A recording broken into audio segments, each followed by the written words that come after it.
நான் துபாயில் வறுமையின் காரணமாகவும் வேறு எந்த வேலையும் தெரியாததாலும் பாலியல் தொழில் செய்து வந்தேன். ஒரு நாள் இரவு சாலையோரம் அமர்ந்து வாடிக்கையாளருக்காக காத்து கொண்டிருந்த போது திடீரென்று ஒரு பெரிய கார் வந்து நின்றது. நான் உடனே அந்த காரின் அருகே சென்று, ஒரு இரவுக்கு 4500 ரூபாய் மட்டுமே வாங்கிக் கொள்வேன் என்று கூறினேன். நான் 2 நாட்களாக பட்டினியாக இருந்ததால் மிக குறைந்த விலையை சொன்னேன். அப்போது காரிலிருந்து இறங்கிய அந்த நபர், நான் உனக்கு ஒரு இரவுக்கு 2 லட்சம் தருகிறேன் என்றார். எனக்கு மகிழ்ச்சி தாங்கவில்லை. நான் உடனடியாக அவருடைய காரில் ஏறி அமர்ந்தேன். கார் ஒரு மிகப்பெரிய பங்களாவின் முன் சென்று நின்றது. உள்ளே நுழைந்ததும் அந்த இடம் முழுவதும் விளக்குகளால் ஜொலித்துக் கொண்டிருந்தது. ஆனால் என் மனமும் மூளையும் சூனியமாகி போயிருந்தன. குளிர்கால இரவுகள் எனக்கு மிகவும் கடினமாக இருந்தன. குளிரில் மெல்லிய ஆடைகளை அணிந்து கொண்டு வீதிகளில் சுற்றுவது மிகவும் கொடுமையானது. சிறிது தூரம் நடந்தவுடனேயே பசி என்னை மீண்டும் வாட்டத் தொடங்கியது. 2 நாட்களாக நான் எதுவும் சாப்பிடவில்லை. எப்போதாவது அதிக பணம் கிடைத்தால் நான் சூதாடுவேன், ஆனால் எப்போதும் தோற்றுவிடுவேன். கடந்த முறையும் அப்படியே நடந்தது. என்னிடமிருந்த பணமெல்லாம் தீர்ந்துவிட்டது. இப்போது நான் பசியால் துடித்துக் கொண்டிருந்தேன். என்னை போன்ற சாலையில் நிற்கும் பெண்களை பெரிய வீட்டு மனிதர்கள் விரும்புவதில்லை. அவர்கள் எங்களை நோயுற்றவர்களாகவும் அழுக்கானவர்களாகவும் கருதுவார்கள். அவர்கள் எப்போதும் உயரிடத்தை சேர்ந்த பெண்களையே அழைப்பார்கள். எனக்கு எந்த நோயும் இல்லை என்றாலும் பணக்காரர்களுக்கு நான் பரிதாபத்திற்குரியவளாகவே தெரிந்தேன். என் தொழில் மிகவும் மந்தமாகிவிட்டதால் எனக்கு எந்த நம்பிக்கையும் இருக்கவில்லை. நான் சோர்ந்து போய் அங்கேயே அமர்ந்துவிட்டேன். இன்று எப்படியாவது எனக்கு சாப்பாடு கிடைக்க வேண்டும், இல்லையென்றால் பசியால் செத்து விடுவேன் என்று வேண்டிக் கொண்டேன். சிறிது நேரத்திற்கு பிறகு ஒரு கார் என் முன் வந்து நின்றது. நான் உடனடியாக எழுந்து ஓடிச் சென்று காரின் அருகே நின்றேன். மனதில் 1000 எண்ணங்கள் ஓடினாலும் உதடுகளில் இன்று ஏதாவது வேலை கிடைக்க வேண்டும் என்ற பிரார்த்தனை மட்டுமே இருந்தது. காரின் கண்ணாடி கீழே இறங்கியது. உள்ளே இருந்த நபர் மிகவும் பணக்காரராக தெரிந்தார். அவர் ஏதோ சொல்ல வருவதற்கு முன் நான் குனிந்து, ஐயா, 4500 ரூபாய் மட்டுமே, அதற்கு மேல் வேண்டாம். நான் மிகவும் இக்கட்டான நிலையில் இருக்கிறேன். 2 நாட்களாக சாப்பிடவில்லை. உங்களுக்கு எந்த புகாரும் வராது என்றேன். அவர் என்னை ஒரு முறை பார்த்துவிட்டு குளிர்ந்த குரலில், உன் பெயர் என்ன என்று கேட்டார். நான் ஒரு கணம் திகைத்து போனேன். இதற்கு முன் எந்த வாடிக்கையாளரும் என் பெயரை கேட்டதில்லை. அவர்கள் தங்கள் தேவையை மட்டுமே பார்ப்பார்கள். நான் மெல்லிய குரலில், தன்ஷிகா என்றேன். அந்த பெயரை சொன்னதும் பல வருடங்களுக்கு பிறகு என்னை நானே மீண்டும் அடையாளம் கண்டு கொண்டது போல் இருந்தது. அவர் என்னை பார்த்து, பின்கதவை திறந்து உட்கார், நான் உன்னை என் வீட்டிற்கு அழைத்து செல்கிறேன், அங்கே நிதானமாக பேசலாம் என்றார். நான் சற்று ஆச்சரியப்பட்டேன். இன்று வரை யாரும் என்னிடம் இப்படி பேசியதில்லை. ஆனால் இப்போது பயந்து என்ன ஆகப் போகிறது?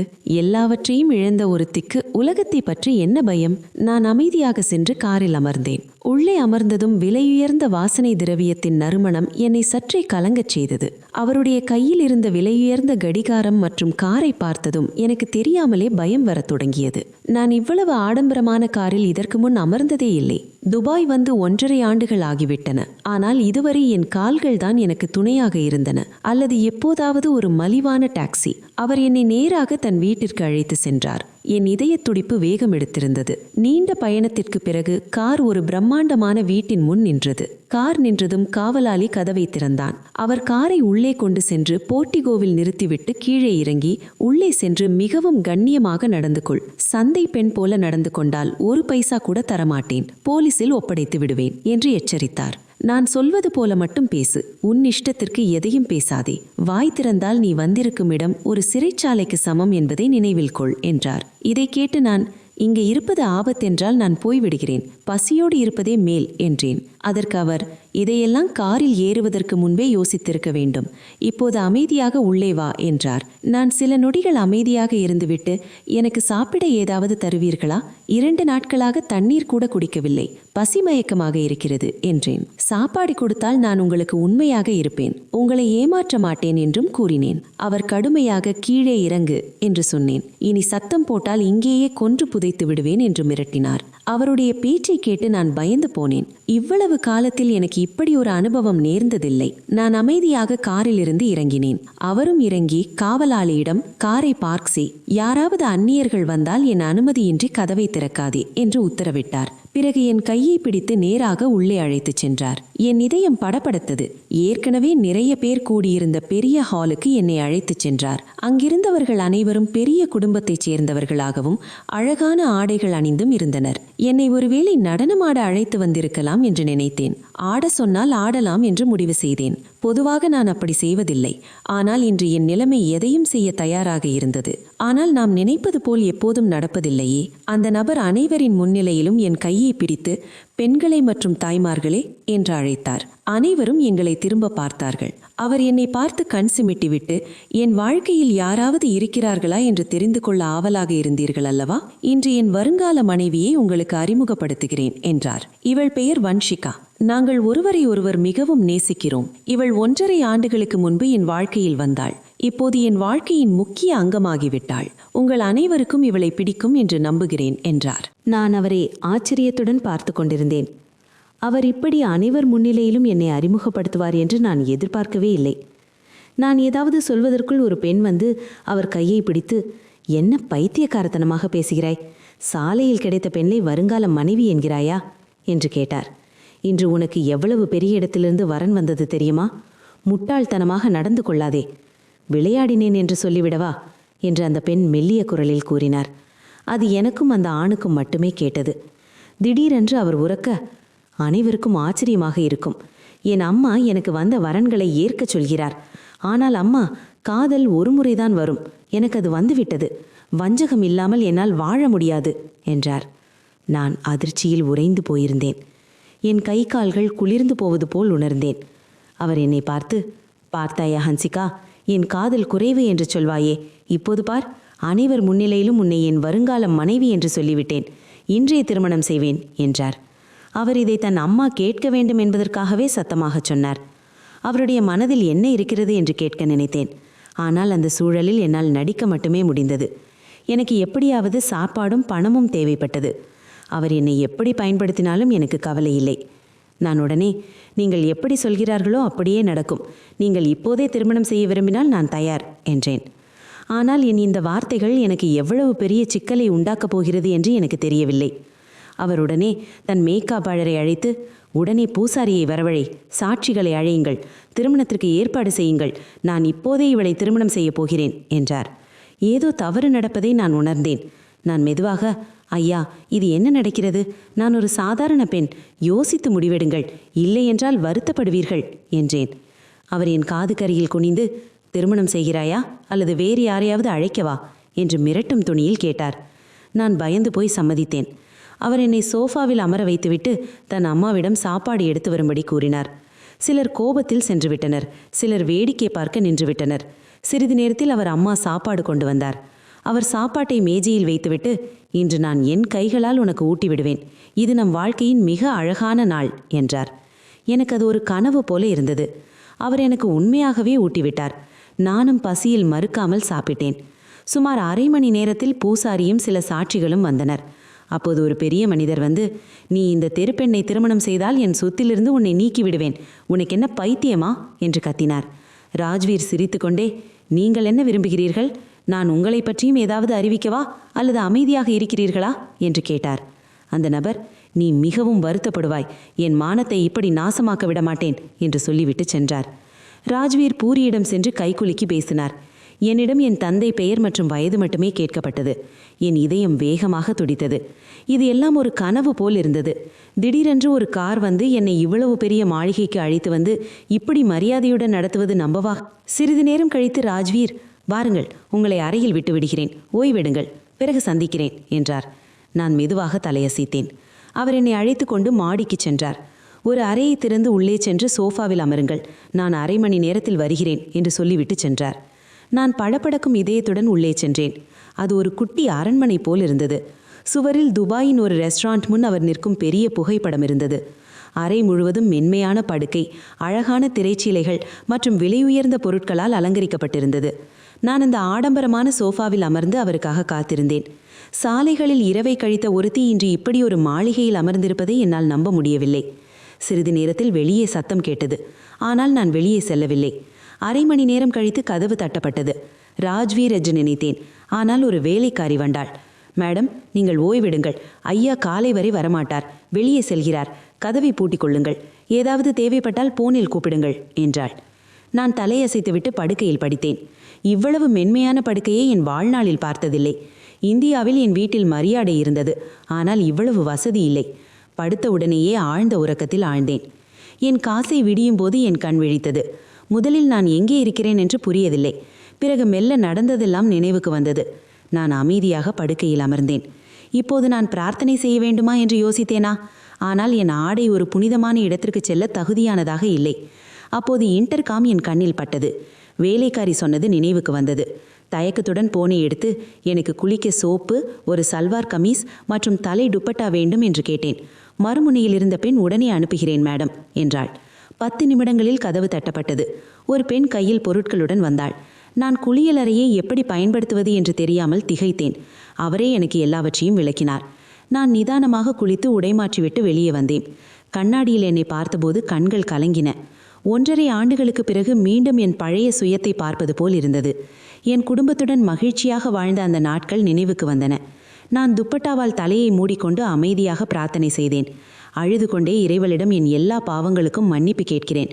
இது என் நன்மைக்காக நடந்திருந்தால் என்னை அவருடனேயே இருக்கவே. எனக்கு மரியாதை போதும், வேறு எதுவும் வேண்டாம் என்று வேண்டினேன். நீண்ட நேரம் பிரார்த்தனை செய்துவிட்டு அப்படியே தூங்கிவிட்டேன். காலை 10 மணி அளவில் யாரோ அழைப்பது போல் கேட்டது. கண் விழித்து பார்த்தபோது ராஜ்வீர் என் முன் மண்டியிட்டு அமர்ந்திருந்தார். நான் பதறியடித்து எழுந்தேன். ஏன் தரையில் படுத்திருக்கிறாய்? படுக்கையில் படு என்றுதானே சொன்னேன் என்றார். நான் பிரார்த்தனை செய்யும்போது அப்படியே தூங்கிவிட்டேன் என்றேன். அவர் மென்மையாக சிரித்துவிட்டு, பல நாட்களுக்கு பிறகு மனதார வேண்டியிருப்பாய். அதான் நல்ல தூக்கம் என்றார். அவர் கிண்டல் செய்வார் என்று நினைத்தேன். ஆனால் அவர் மிகவும் கனிவாக பேசினார். நான் தலை குனிந்து மாற்றுவதற்கு துணி இல்லை, அதான் வேலைக்காரியிடம் கேட்டேன், தவறாக நினைக்காதீர்கள் என்றேன். அவர், இல்லை, நீ சூழ்நிலையை சமாளித்ததற்கு நான் தான் நன்றி சொல்ல வேண்டும். சரி, முதலில் சாப்பிடுவோம், பிறகு பேசலாம் என்றார். எனக்கு அப்போது மிகவும் பசியாக இருந்தது. சிறிது நேரத்தில் காலை உணவு வந்தது. அதற்குள் நானும் தயாராகிவிட்டேன். நாங்கள் இருவரும் ஒன்றாக அமர்ந்து காலை உணவு சாப்பிட்டோம். எங்களுக்கிடையே சிறிது இடைவெளி இருந்தது. நான் விரும்பினாலும் அவன் அருகில் சென்று அமர முடியவில்லை. ஏனென்றால் எனக்கு அவனை பற்றி எதுவும் தெரியாது. காலை உணவுக்கு பிறகு அவன் சொன்னான், உனக்கு குளிக்கவோ அல்லது வேறு எதற்காகவோ செல்ல வேண்டுமென்றால் சென்று வா. ஏனென்றால் நான் இப்போது உன்னிடம் பேச வேண்டும். அதற்கு சிறிது நேரமாகும். நான் மெதுவர்க, நீங்கள் சொல்லுங்கள், நான் எங்கும் செல்ல விரும்பவில்லை. நீங்கள் சொல்வதை மட்டும் கேட்க விரும்புகிறேன் என்றேன். அவன் நிமிர்ந்து உட்கார்ந்து சொன்னான், என் பெயர் ராஜ்வீர் கண்ணா. இந்த மாளிகை என்னுடையது.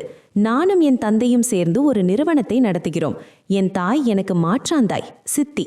அவர்களின் விருப்பப்படி என்னால் திருமணம் செய்து கொள்ள முடியவில்லை.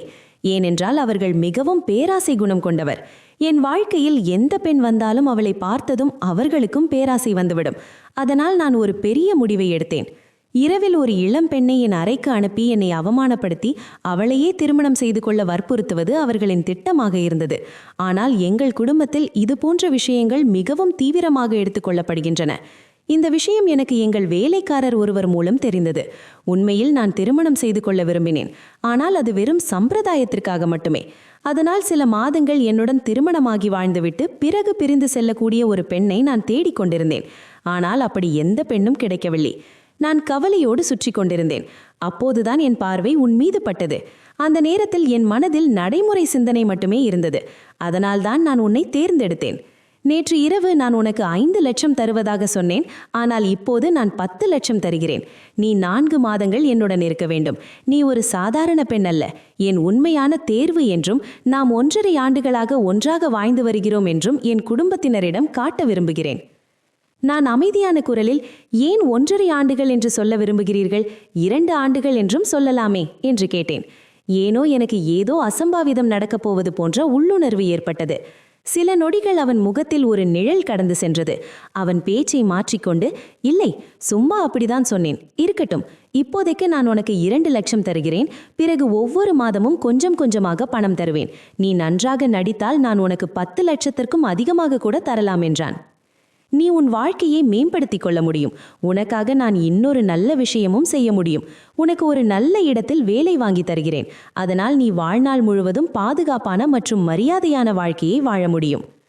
அவனது பேச்சை கேட்டு 1.5 ஆண்டுகளுக்கு பிறகு என் வாழ்க்கை மாறிவிட்டது போல் உணர்ந்தேன். நான் அவனை பார்த்து, நான் எப்போதும் உங்களுக்கு கடமைப்பட்டிருக்கிறேன். நீங்கள் எனக்காக எவ்வளவு செய்கிறீர்கள் என்பதை என்னால் வார்த்தைகளால் விவரிக்க முடியாது என்றேன். நான் மெதுவாக, நீங்கள் எத்தனை மாதங்கள் சொல்கிறீர்களோ அத்தனை மாதங்கள் நான் உங்களுடன் இருக்க தயார். எப்படியும் எனக்கு தங்க இடமில்லை, சாலைகளில்தான் என் வாழ்க்கை கழிகிறது என்றேன். பல நாட்கள் நான் பட்டினியாக தூங்கியிருக்கிறேன். நீங்கள் எனக்கு உங்கள் வீட்டில் அடைக்கலம் கொடுத்தால் நான் உங்களுக்காக எதையும் செய்வேன். என் பேச்சை கேட்டு சில நொடிகள் அவன் முகத்தில் சோகம் படர்ந்தது. பிறகு அவன் தன் இடத்திலிருந்து எழுந்து, நான் உன்னிடம் எதையும் விரும்பவில்லை, உனக்கு ஒரு நிம்மதியான வாழ்க்கையை தர விரும்புகிறேன். என்னால் முடிந்தவரை என் பவருக்கு பரிகாரம் செய்ய விரும்புகிறேன் என்றான். இதை சொல்லிவிட்டு அவன் அங்கு நிற்கவில்லை, அறையை விட்டு வெளியேறிவிட்டான். அவன் சென்ற திசையிலேயே நான் பார்த்து கொண்டிருந்தேன். அவன் என்ன சொல்லிவிட்டு சென்றான் என்பது எனக்கு சரியாக புரியவில்லை. ஆனால் என் இதயம் எவ்வளவு வேகமாக துடித்தது என்றால், இதே வேகம் தொடர்ந்தால் இதயம் நின்றுவிடும் என்று தோன்றியது. நிச்சயமாக ஏதோ ஒன்று என்னை என் கடந்த காலத்திற்கு இழுத்து சென்றது. நினைத்தாலே என் நிலைமையை மோசமாக்கும் அந்த வேதனையான பகுதிக்கு. நான் ஒரு சர்தார் குடும்பத்தின் மகள். என் தந்தை தொழிற்சாலை ஒப்பந்ததாரராக இருந்தார். எல்லோரும் எங்களை மதித்தார்கள். என்னை தவிர 2 அண்ணன்களும் 2 தங்கைகளும் இருந்தனர். அப்பா அனைவரையும் சமமாக நேசிப்பார். ஆனால் பெண் பிள்ளைகளுக்கு எப்போதும் சிறப்பு மரியாதை கொடுப்பார். எங்கள் மீதுதான் அவர் உயிரே இருந்தது போல் இருந்தது. 2 மகன்களுக்கு பிறகு நீ வந்தபோது எனக்கு நிம்மதியாக இருந்தது என்று அவர் சொல்வார். நீ வந்த பிறகு என் நிலைமை மேலோங்கியது என்றும் சொல்வார். என் ஒவ்வொரு சிறிய மற்றும் பெரிய ஆசையையும் அவர் நிறைவேற்றுவார். ஒரு முறை எனக்கு மொபைல் ஃபோன் வாங்கும் ஆசை வந்தது. நான் ஒரு முறை சொன்னேன். அவர் என் பேச்சை கேட்டுக்கொண்டார். அண்ணன்கள் மிகவும் வற்புறுத்தி, இவளுக்கு எதுக்கு மொபைல், இவள் அதற்கு தகுதியானவள் இல்லை என்று சொன்னார்கள். ஆனால் அப்பாவின் முன்னால் யாருடைய பேச்சும் எடுபடவில்லை. என் பிடிவாதத்தால் கடைசியில் என் கையில் ஒரு டச் மொபைல் கொடுக்கப்பட்டது. பிறகு மெல்ல மெல்ல நான் என் நண்பர்களுடன் இணைய ஆரம்பித்தேன். ஃபேஸ்புக்கில் சில பையன்களிடமும் பேச ஆரம்பித்தேன். ஆரம்பத்தில் எல்லாம் ஜாலியாக இருந்தது. ஆனால் மெல்ல மெல்ல என் மனம் அதில் சிக்கிக் கொண்டது. இதற்கிடையில் ஆரியன் என்ற ஒருவருடன் எனக்கு அறிமுகம் ஏற்பட்டது. அவர் மிகவும் இனிமையாக பேசுவார். அவர் துபாயில் வசிப்பதாக சொன்னார். சிறிது காலத்திலேயே அவர் என்னிடம் திருமண திட்டத்தை கூறினார். நான் உடனே சம்மதித்தேன். ஏனென்றால் அவர் மிகவும் பணக்காரராக தோன்றினார். நான் அவரிடம், நீ உன் குடும்பத்தோடு என் வீட்டுக்கு வந்து பெண் கேள். நீ உண்மையில் வசதியானவன் என்றால் இது உனக்கு கடினமாக இருக்காது என்று சொன்னேன். ஆனால் அவர் மறுத்துவிட்டார். நான் என் குடும்பத்தை பற்றி சொன்னதை கேட்டு, உன் அப்பா இந்த உறவுக்கு ஒருபோதும் சம்மதிக்க மாட்டார். நீயாகவே என்னிடம் வந்துவிடுவது நல்லது. நான் உனக்கு பணம் அனுப்புகிறேன். வீட்டில் இருந்தபடியே உனக்கு பாஸ்போர்ட் கிடைத்துவிடும். நீ என்னிடம் வந்துவிடு என்றார். அவரது கெஞ்சலையும் பேச்சையும் கேட்டு நான் சம்மதித்தேன். ஒரு கணம் இந்த விஷயத்தை அப்பாவிடம் சொல்லிவிடலாமா என்ற எண்ணம் என் மனதில் தோன்றியது. ஒருவேளை அவர் மனம் இறங்கி சம்மதிக்கலாம். ஆனால் எனக்கு தைரியமில்லை. ஒருவேளை விதியின் எழுத்து அப்படி இருந்ததோ என்னவோ. நான் விரும்பியும் என் அப்பாவிடம் என் மனதில் இருப்பதை சொல்ல முடியவில்லை. மெல்ல மெல்ல நான் அந்த நபரின் பேச்சில் ஆர்வம் காட்டத் தொடங்கினேன். சில நாட்களிலேயே பாஸ்போர்ட் எடுக்கும் முறைகள் அனைத்தையும் அவர் எனக்கு விளக்கிச் சொன்னார். நான் அதிகம் எதுவும் செய்ய வேண்டியதில்லை. பாஸ்போர்ட் அலுவலகத்திற்கு சென்றேன். எல்லாம் தானாகவே நடந்தது. என்னை 2 முறை அங்கு அழைத்தார்கள். 3வது முறை என் கையில் பாஸ்போர்ட் கொடுக்கப்பட்டது. இதெல்லாம் எப்படி நடந்தது? யார் செய்தது? எனக்கு எதுவும் தெரியாது. அவர் என்னிடம் 1 ரூபாய் கூட வாங்கவில்லை. மாறாக அவரே பாஸ்போர்ட் அலுவலகம் மூலம் சுமார் 3500 ரூபாய் அனுப்பியிருந்தார். பிறகு நான் வீட்டுக்கு திரும்பியதும் அவர் எனக்கான விமான டிக்கெட்டையும் முன்பதிவு செய்திருந்தார். இந்த அடியை எடுத்து வைக்கும்போது எனக்கு பயமாக இருந்தது. நம்ப முடியாததாக இருந்தது. 1.5 ஆண்டுகளுக்கு முன்பு துபாய் வந்தபோது நானும் தொழில் தொடங்கி பிறகு திருமணம் செய்து செட்டில் ஆகலாம் என்று நினைத்திருந்தேன். ஆனால் என் வாழ்க்கை இப்படி திசை மாறும் என்று நான் கற்பனை கூட செய்ததில்லை. சிறிது நேரத்தில் பூரியும் ராஜ்வீரும் என் அருகே வந்தார்கள். சாட்சிகளும் அருகில் அமர்ந்தார்கள். எனக்கு திருமணம் நடக்கிறது என்பதை நம்பவே முடியவில்லை. ராஜ்வீரின் அந்த மிரட்டல் நினைவுக்கு வந்ததும் என் கைகள் நடுங்கின. கண்களில் ஈரம் கசிந்தது. என் பழைய வாழ்க்கை ஒரு படம் போல என் கண்முன் ஓடியது. நான் அழுதையை கட்டுப்படுத்தி கொண்டேன். பூசாரி மந்திரமோத அக்னி சாட்சியாக ராஜ்பேருடன் என் திருமணம் நடந்தது. கன்னிகாதானம் செய்யும்போது என் கைகள் நடுங்கின. 7 முறை அக்னியை வலம் வந்தோம். திருமணம் முடிந்ததும் வாழ்த்துக்கள் குவிந்தன. சடங்குகள் முடிந்ததும் நான் தலைகுனிந்து அமர்ந்திருந்தேன். அங்கிருந்து ஓடிவிட வேண்டும் போல் இருந்தது. ஆனால் நகர முடியாத சூழ்நிலை. ஆனால் பேராசை வரும்போது மனிதன் தன் சுயநினைவை இழக்கிறான் என்று சொல்வார்கள். அவர் சொன்னபடியே நான் துபாய் சென்றடைந்தேன். இங்கிருந்துதான் என் அழிவு தொடங்கியது. நான் துபாயில் காலடி எடுத்து வைத்து அவரை தொடர்பு கொள்ள முயற்சித்த போது அவர் எந்த பதிலும் அளிக்கவில்லை. நான் மீண்டும் மீண்டும் அவருக்கு ஃபோன் செய்தேன். ஆனால் அவர் தரப்பிலிருந்து எந்த பதிலும் வரவில்லை. என்னிடம் இருந்த பணத்தை வைத்துக்கொண்டு எப்படியோ 10 நாட்கள் வரை வாழ்ந்தேன். பிறகு எல்லாம் தீர்ந்துவிட்டது. என்னிடம் 1 ரூபாய் கூட மிச்சமில்லை. சில நாட்கள் மக்களிடம் பிச்சை கேட்டு என் வயிற்றை நிரப்பினேன். ஆனால் பின்னர் அந்த இருண்ட இரவு வந்தது. அது என் அனைத்தையும் பறித்து கொண்டது. நான் பசியோடு தாகத்தோடும் சாலையோரம் அமர்ந்திருந்தேன். அப்போது ஒரு கார் என் அருகில் வந்து நின்றது. அதிலிருந்து குடிபோதையில் இருந்த ஒருவன் இறங்கினான். அவன் சைகை செய்தான்.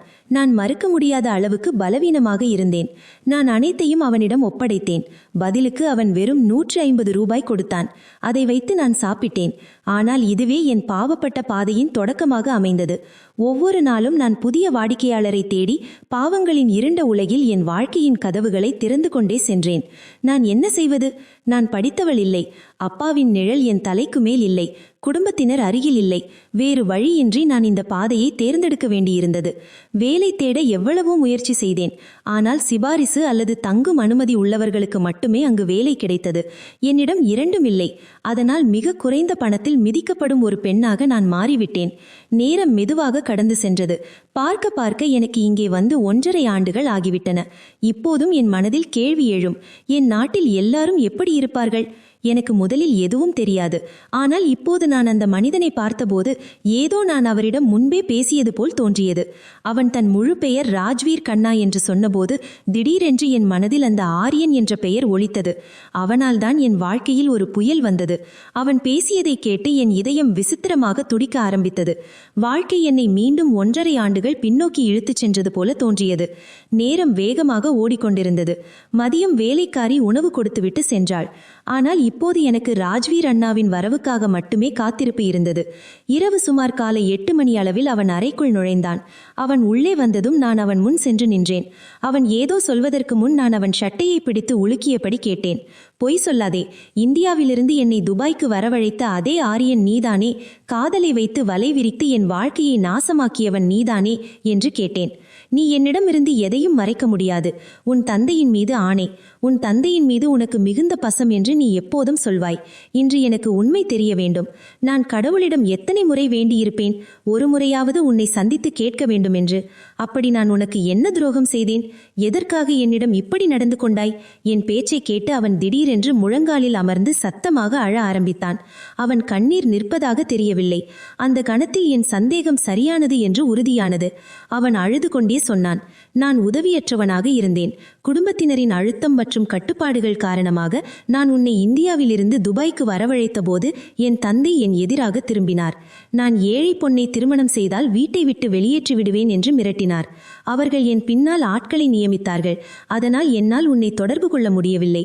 இருந்தும் உன்னை என்னிடம் வரவழைக்க நான் முயற்சி செய்தேன். ஆனால் நான் அனுப்பிய நபரை நீ சந்திக்கவே இல்லை. பின்னர் கடந்த வாரம் நீ துபாயில் உள்ள ஒரு ஹோட்டலில் ஒரு வாடிக்கையாளருடன் காணப்பட்டதாக எனக்கு தெரிந்தது. அவன் உன் புகைப்படத்தை காட்டிய போது பூமி பிளந்து நான் அதற்குள் புதைந்து விடமாட்டேனா என்று தோன்றியது. நான் உன்னை திருமணம் செய்து கொள்ள விரும்பவில்லை. ஆனால் என் உள்மனம் என்னை நிம்மதியாக வாழ விடவில்லை. நான் ஒவ்வொரு நாளும் செத்து செத்து பிழைத்தேன். அதனால்தான் நான் ஒரு திட்டமிட்டு உன்னை என் வாழ்க்கையில் சேர்த்து கொள்ள முடிவு செய்தேன். உனக்கு என்னை ஏற்றுக்கொள்வது எளிதல்ல என்று எனக்கு தெரியும். ஆனால் இன்று நான் என் வாக்குறுதிகள் அனைத்தையும் நிறைவேற்ற விரும்புகிறேன். தயவு செய்து என்னை ஏற்றுக்கொள். அந்த கணத்தில் அந்த மனிதனை என் வாழ்க்கையிலிருந்து நிரந்தரமாக தூக்கி எறிய வேண்டும் என்று என் மனம் விரும்பியது.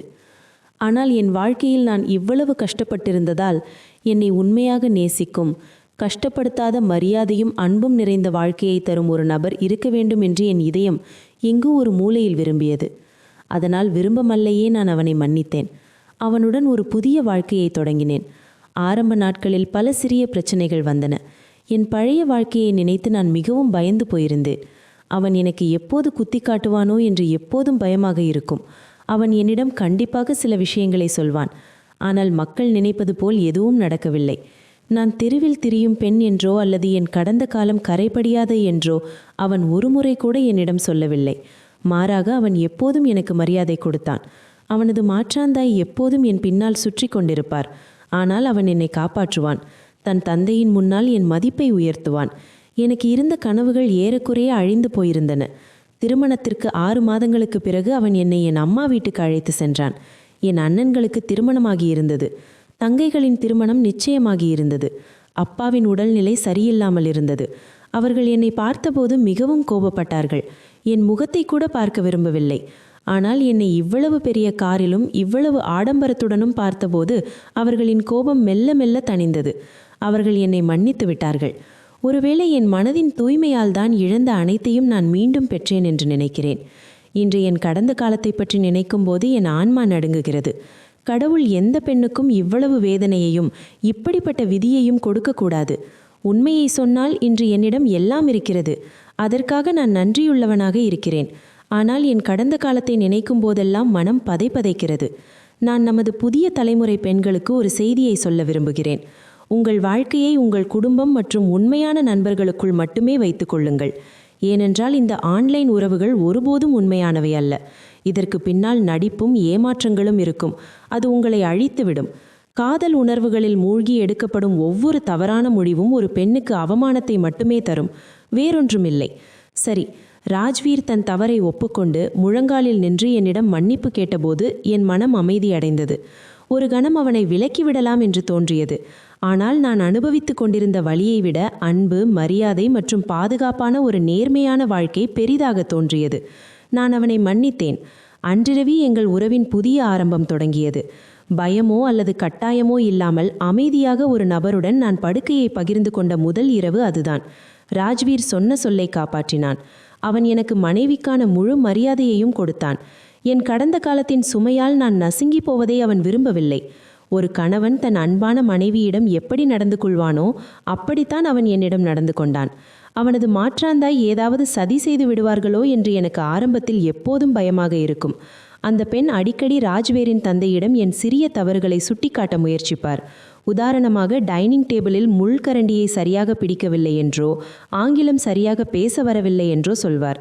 ராஜ்வீர் எப்போதும் எனக்கு கவசமாக நின்றான். ஒரு முறை மாற்றாந்தாய், என்ன மாதிரியான மருமகளை கொண்டு வந்திருக்கிறாய்?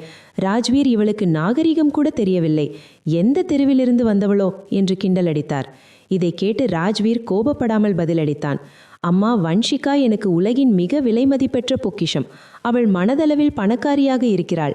அவளைத்தான் நான் நேசிக்கிறேன். நாகரிகம் பற்றிய விஷயத்தை நான் கற்றுக் கொடுத்து விடுவேன். நீங்கள் கவலைப்பட வேண்டாம். இதை கேட்டு அந்த பெண் அமைதியானார். ராஜ்வீரின் தந்தை ஒரு தீவிரமான மற்றும் கொள்கைவாதி. மெல்ல மெல்ல என் மீது நம்பிக்கை வைக்கத் தொடங்கினார்.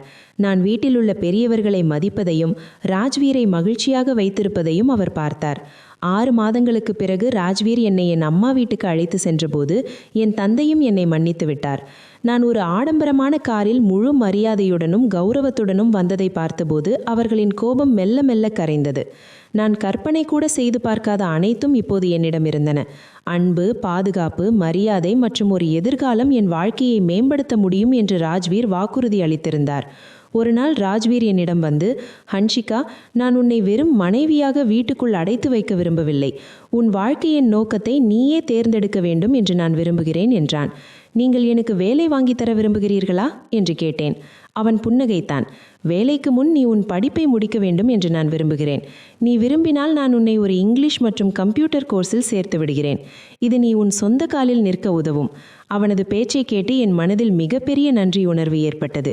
நான் உடனே சம்மதித்தேன். அடுத்த 1.5 ஆண்டுகள் நான் ஒரு மாற்றத்திற்கான பயணத்தில் இருந்தேன். நான் இங்கிலீஷ் பேசவும், கம்ப்யூட்டர் இயக்கவும், குடும்பத்தை நிர்வகிக்கும் முறைகளையும் கற்றுக்கொண்டேன். துபாயில் சிக்கலில் உள்ள இந்திய பெண்களுக்கு உதவும் ஒரு தொண்டு நிறுவனத்தில் ராஜ்வீர் என்னை சேர்த்து விட்டார். இது என் வாழ்க்கையின் புதிய திருப்பமாக இருந்தது. இப்போது என் கடந்த காலத்தின் வலியை ஒரு வலிமையாக மாற்ற முடிந்தது. அந்த தொண்டு நிறுவனத்தில் வேலை செய்யும் போது பேராசை, ஏமாற்று அல்லது வறுமையால் நாடு விட்டு துபாய் வந்து காணாமல் போன என்னை போன்ற பல பெண்களை நான் பார்த்தேன். அவர்களுடன் பேசும்போது, அவர்களுக்கு உதவும் போது என் கடந்த காலத்திலிருந்து எனக்கு அமைதி கிடைக்கத் தொடங்கியது. நான் ராஜ்வீரிடம், இப்போது நீ கொடுக்கும் பணத்தை விட இந்த வேலைதான் அதிகம் தேவைப்படுகிறது. நான் இப்போது பாதிக்கப்பட்டவள் அல்ல, நான் இப்போது உதவியாளர் என்று சொன்னேன். ராஜ்வீர் வழக்கம் போல எனக்கு துணையாக நின்றான். நான் இப்போது சமூக சேவை செய்வதையும் ராஜ்வீரும் அதில் எனக்கு துணையாக இருப்பதையும் அறிந்த மாற்றாந்தாய் மெல்ல மெல்ல எதிர்ப்பை கைவிட்டார். நான் பேராசைக்காரி அல்ல, ஒரு உண்மையான மனுஷி என்பதை ஒருவேளை அவர் புரிந்து கொண்டிருக்கலாம். காலப்போக்கில் என் இதயம் முழுவதுமாக தூய்மையானது. கடந்த காலத்தை நினைக்கும்போது இப்போது என் ஆன்மா நடுங்குவதில்லை. மாறாக ஒரு கனமான பாடம் நினைவுக்கு வருகிறது. இன்று நான் என் வாழ்க்கையை திரும்பி பார்க்கும்போது ஒவ்வொரு அடியிலும் இறைவனின் கரமும் ராஜ்வேரின் ஆதரவும் தெரிகிறது. என் கதை இத்துடன் முடிகிறது. ஆனால் ஒரு வலிமையான செய்தியுடன். பேராசையை கைவிடுங்கள். 10 லட்சம் அல்லது வேறு எந்த பணத்தின் மினுமினுப்பிற்காகவும் உங்கள் சுதந்திரத்தையும் மரியாதையையும் வைக்காதீர்கள். சுதந்திரம் விலைமதிப்பற்றது. இணையத்தை நம்பாதீர்கள். ஆன்லைன் உறவுகள், குறிப்பாக அறிமுகமில்லாத ஆண்களால் வழங்கப்படும் திருமண திட்டங்கள் பெரும்பாலும் பொய்யான வாக்குறுதிகளாகவே இருக்கும். உணர்ச்சிகளுக்கு அடிமையாகாதீர்கள். குடும்பத்தை மதியுங்கள். உங்கள் பெற்றோரே உங்கள் உண்மையான நலன் விரும்பிகள். அவர்களிடம் எதையும் மறக்காதீர்கள். உங்களை நீங்களே கல்வி கற்றுக்கொள்ளுங்கள். உங்கள் படிப்பு மற்றும் திறமை மீது நம்பிக்கை வையுங்கள். யாரையும் சார்ந்திருக்காதீர்கள். சுயசார்பை மிக உயர்ந்த மரியாதை. தவறுகளை திருத்திக் கொள்ளலாம். உங்களிடம் பெரிய தவறு நடந்தாலும் சோர்ந்து போகாதீர்கள். வருத்தம் மற்றும் உண்மையில் பெரிய சக்தி இருக்கிறது. இறைவன் எல்லோருக்கும் 2வது வாய்ப்பை கண்டிப்பாக கொடுப்பார். நாம் அந்த வாய்ப்பை மரியாதையுடன் ஏற்றுக்கொள்ள வேண்டும். வாழ்க்கையில் ஒருவரின் வறுமையை பயன்படுத்திக் கொள்வது மிக பெரிய பாவம், ராஜ்வீர் முதலில் செய்தது போல. மேலும் நம் ஆசை அல்லது உணர்ச்சிகளின் மூழ்கி நம் பாதுகாப்பையும் மரியாதையையும் பணயம் வைப்பது 2வது மிகப்பெரிய தவறு. ராஜ்வீர் மற்றும் ஹன்சிகா இருவரும் தங்கள் தவறுகளை ஏற்றுக்கொண்டனர். ஒருவர் வருந்தினார், மற்றவர் மன்னித்தார். அன்பு, மன்னிப்பு மற்றும் மரியாதை மட்டுமே ஒரு உறவுக்கும் வாழ்க்கைக்கும் புதிய பிறப்பை கொடுக்கும். நண்பர்களே, இந்த கதை முற்றிலும் கற்பனையானது. எந்த ஒரு நபர், நிறுவனம் அல்லது சமூகத்தின் உணர்வுகளையும் புண்படுத்துவது இதன் நோக்கமல்ல. இதில் வரும் கதாபாத்திரங்கள், நிகழ்வுகள் மற்றும் சூழ்நிலைகள் சமூக செய்தியை வழங்குவதற்காக மட்டுமே. பொய்யான குற்றச்சாட்டுகளும் தவறான புரிதல்களும் ஒருவரின் வாழ்க்கையை எப்படி அழிக்கும் என்பதை மக்கள் புரிந்து கொள்ள வேண்டும் என்பதற்காகவே இது. தயவு செய்து இந்த கதையை ஒரு சமூக மற்றும் உணர்வுபூர்வமான பாடமாக பாருங்கள். ஆம் நண்பர்களே, எங்களின் இன்றைய இந்த கதை உங்களுக்கு எப்படி இருந்தது என்பதை கமெண்ட் செய்து கண்டிப்பாக சொல்லுங்கள். இது போன்ற கதைகளை கேட்க எங்கள் சேனலை சப்ஸ்கிரைப் செய்யுங்கள். மேலும் இந்த கதைக்கு ஒரு லைக் கொடுங்கள். அத்துடன் பகிருங்கள். ஆம் நண்பர்களே, நீங்கள் இந்த கதையை எந்த ஊரிலிருந்து கேட்கிறீர்கள் என்பதையும் கமெண்டில் உங்கள் ஊரின் பெயரை குறிப்பிட்டு சொல்லுங்கள். நன்றி.